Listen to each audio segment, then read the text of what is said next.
For over 20 years, Opera House Art's Shakespeare in Stonington series has brought together numerous directors and professional actors and countless community members and students to collaboratively produce and experience the plays themselves, along with student workshops, adaptations, community reads, and more.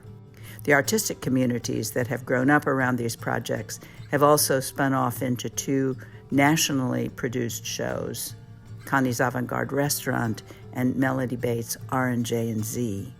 The plays of William Shakespeare are our Western collective dreams, to interpret and reinterpret, and from which to continuously learn within, as Julia Whitworth says, the ecosystem of making art, otherwise known as community. I co-founded Shakespeare in Stonington with Judith and Linda in 2001. I'm interested to hear your version of how that started, but I'm going to just tell a little bit of mine to start with. Good. Julia and I were both in the performance studies, the graduate performance studies program at New York University, and had done some productions together over that period of time, and we'd become very good friends, and I had developed immense interest in and respect for the work that I saw you doing. And so then, this thing happened with the Opera House, and we came up here, and as we were beginning to think about what to do, one of my first thoughts was to come to you and say, Julia, what would you like to do at the Opera House? And I said, I would want to do a Shakespeare. And you said, what? And I gave you the quick logic of common domain, so you won't have to pay for any rights. And we can do something experimental. We can make it small scale because you probably won't have money for a big cast. And you've got name value in a way that a new play doesn't in terms of attracting an audience. And then there's a whole way to tie in an educational component. And you said, okay, write something up for me. I did a little proposal. And that was it. That was as simple as it. So I convinced 5 actors who didn't know me, had never heard of the Stonington Opera House or Opera House Arts, to trust me that this was going to be a ride worth taking. And we had rehearsed in New York, and then we piled into a couple of vehicles and drove, and it took forever to get there because we were completely undisciplined about it. So we kept stopping every, 20 minutes, and it just took forever, and it was foggy, and I could feel in the back seat the actors that were riding with me growing more and more apprehensive about what they had gotten themselves into.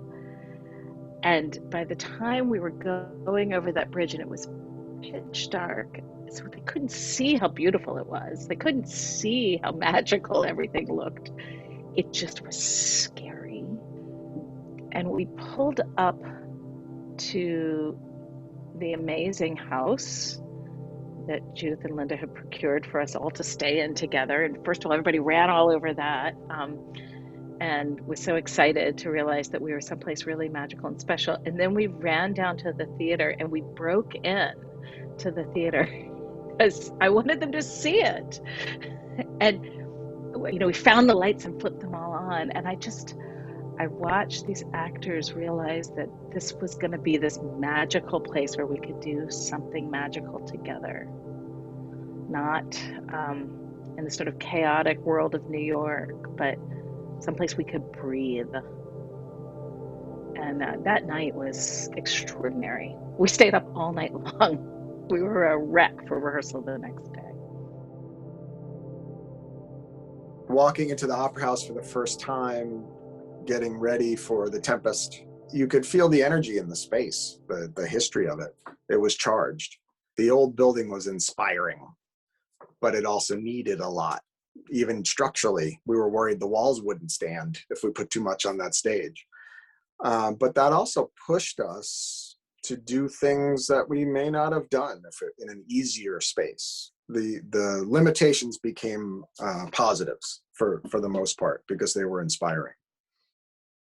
Julia and I came up to work on the Tempest, and we had a plan for rigging some curtains that would fly and rigging fabric that would come up out of the floor and drop down from the ceiling. But the main part of the set, very low budget set, the main part of the set was stage pipe. One of the first people I met was Edward Pillai, and one of the challenges we faced was how to stand the vertical stage pipes on stage. And Edward and I gradually learned how to communicate with each other through sign language for the most part and broken English-Russian translation. But Edward walked right over and picked those stage pipe up and swung them up in the air and got them vertical, no problem. And so something that would have been a physical difficulty was done quite easily with the magic of happenstance. And so it was just little lucky things like that we were able to problem solve in ways that we might not have without fortunate happenstance of volunteers with their knowledge. Primarily, I was an installation artist. Part of my installation work, or a big part of it, was trying to make artwork that people could interact with in some way, often physically interact with, walk through, walk around, being enveloped in the work. And certainly a set, at least the way I approach set design, is just that for the actors, something for them, a playground for them to work in. It just strikes me immediately as something that's really differentiating about the kinds of set designs that you have done, as opposed to some of the other set designs, which are much more sort of like visually, placing and certainly accommodating all of the work that the actors have to do, but not the sense of playground that you're just describing. And that just dovetails so amazingly with the kind of physical work that much of Shakespeare in Stonington really was known for and did so beautifully. My approach was definitely to try to create a space that they could do their work, and sort of no holds barred. And I enjoy making spaces that, well, as I said, that are playgrounds for actors, but also spaces that don't limit them in any way. So when an actor says, how about I climb a rope? You try to have something they can climb. Might not be a rope, but something that they can get up in the air. And certainly the physical training that a lot of the actors brought with them made it very fun to design for.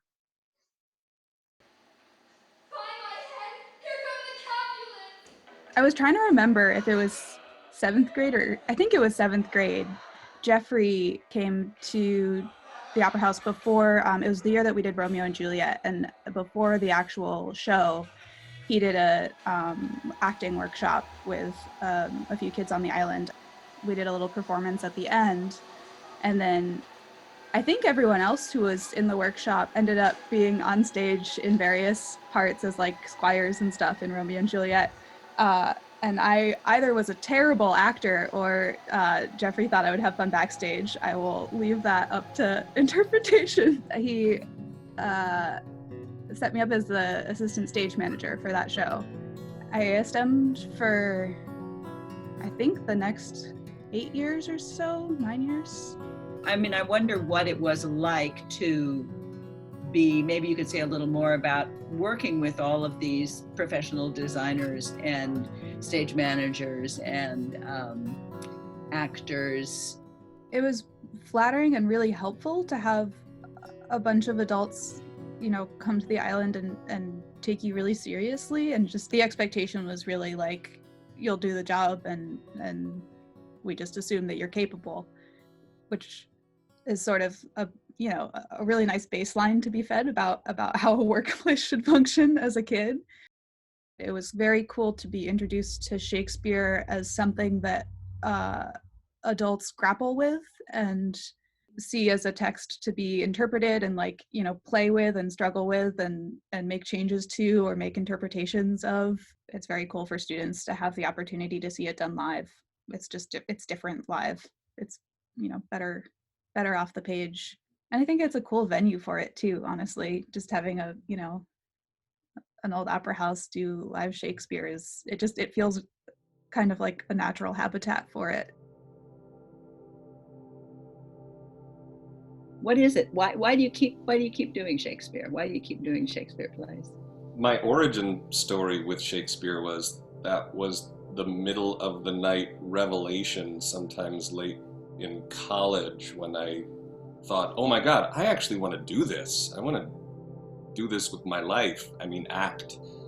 And I was up late scanning the verse, and I think it was that I had found a form for my mess, to steal from Beckett. It was the technical aspect of it that gave some structure to so many worlds and indescribable at the time, feelings inside of me. And so Shakespeare became a kind of passion, even while I was doing more experimental work. When you use the word technical back there, a technical container or something like that, would you say more of what you mean by that?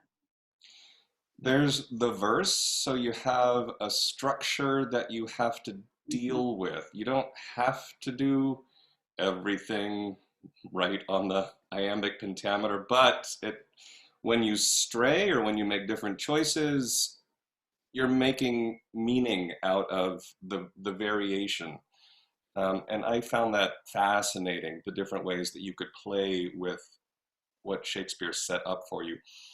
There's also prose in Shakespeare. There's also heightened language and direct language.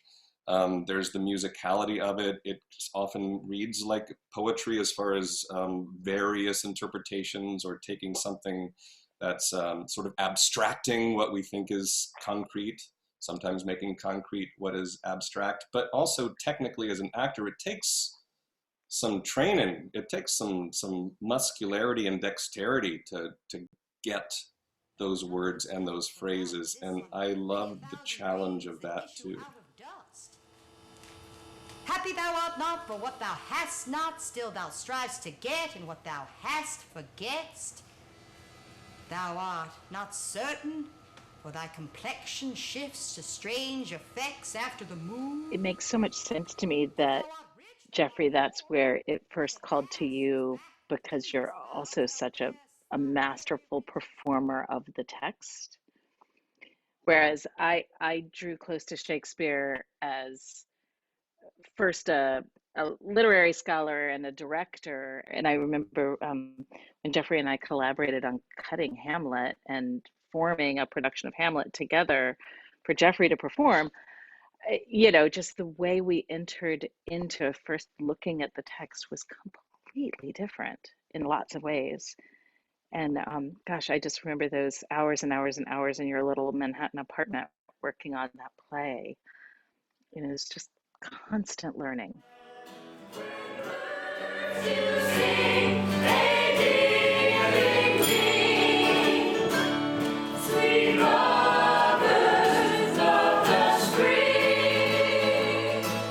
In 2006, the play was As You Like It, and which I wanted to follow Hamlet with, because I think Shakespeare was writing them both around the same time, and they actually have a lot of the same themes, and I just think As You Like It veered funny, or veered pastoral romantic, and Hamlet veered, well, I don't know, mortality play.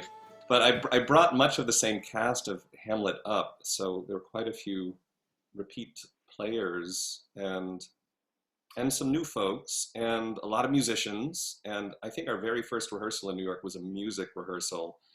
And there was already so much laughter. And somebody at the end of that rehearsal said, this is going to be the best play ever. That whole residency actually had some of the best parties and dinner parties and gatherings, and this notion went around of like, well, what if we just invited the audience to the cast party? Something like, what if, like, someday let's just skip the show and just have a cast party with the audience. And there was a diner on the island called Connies, and we had a member of our company named Connie.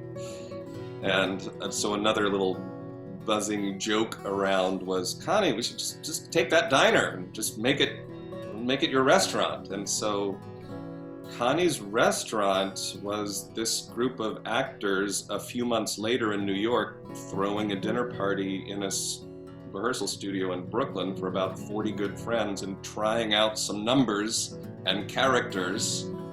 And it evolved and continued to run until it was, multiple shows, sometimes 100 invited guests per night, being served a 5-course meal, to running storylines and lots of audience interaction. And I've been, that was my longest lived character that I've created for Connies Restaurant.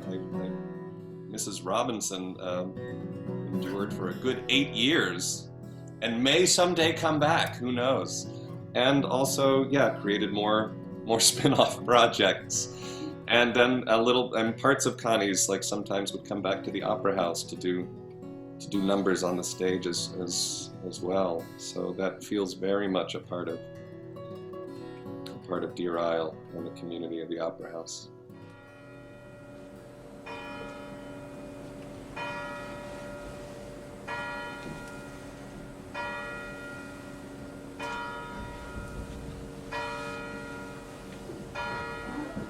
Pleasure of directing 3 Shakespeare and Stonington productions.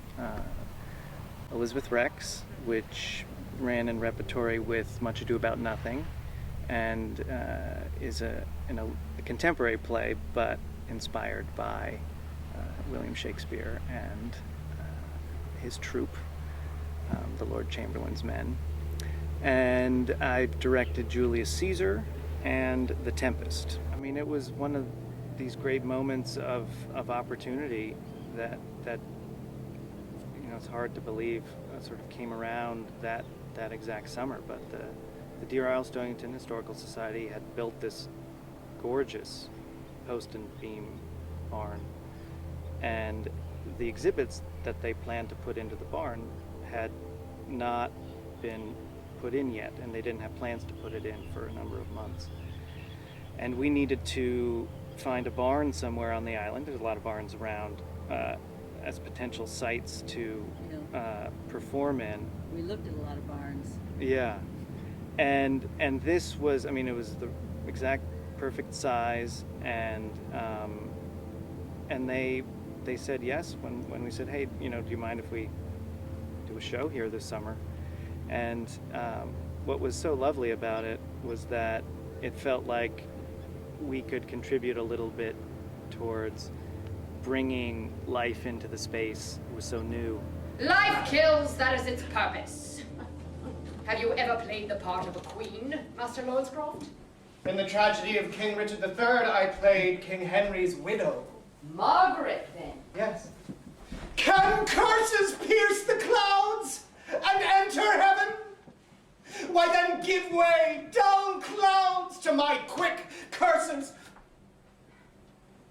Long die thy happy days before thy death, and after many lengthened hours of grief, die neither mother, wife, nor England's queen. One of the things about live theater is that you really do never know what's going to happen, no matter how much the piece has been rehearsed. And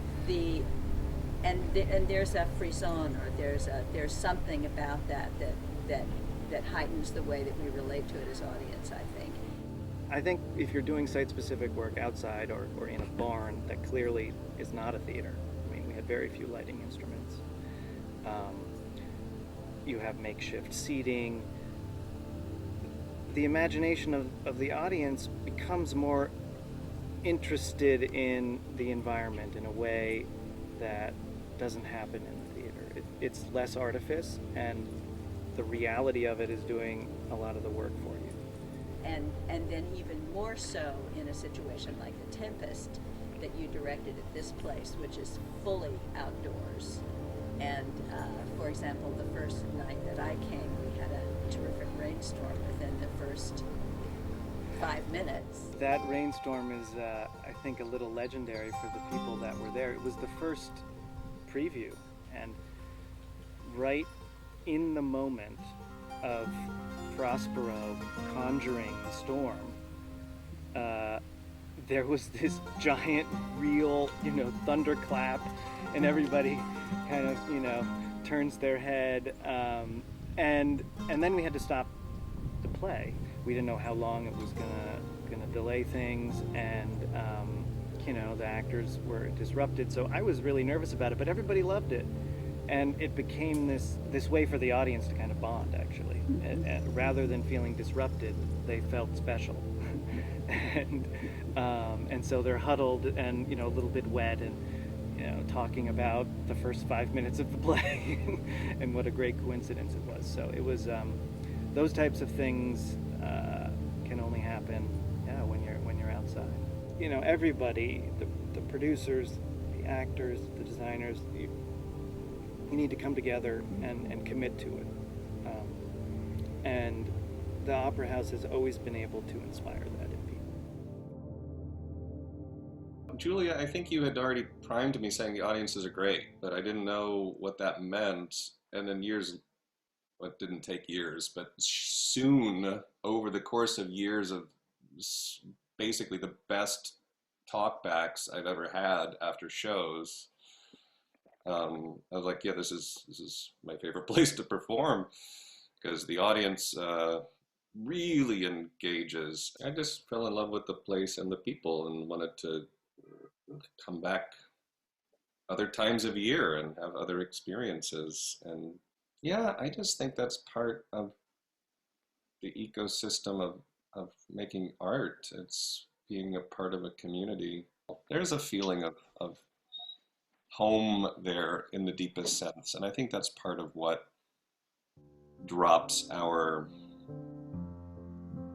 walls or boundaries or something, and makes things like the meetings and the inspirations and the raucous fun and the great talkbacks and I just think that there's I've experienced a kind of opening up there that is rare. It doesn't, for me, doesn't happen everywhere. For me, that was probably the deepest surprise and blessing. When I was pitching directing a play to Judith and Linda, it was because I was a young director who wanted to have a place to direct plays. I could not have fathomed having a continuing relationship, not only to a place and to a set of artists, but to a community.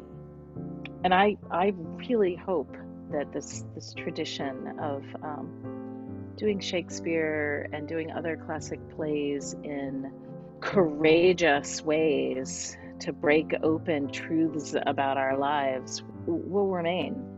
There is a way that on Deer Isle, artists can take risks that they can't take elsewhere, can play roles that they wouldn't get elsewhere.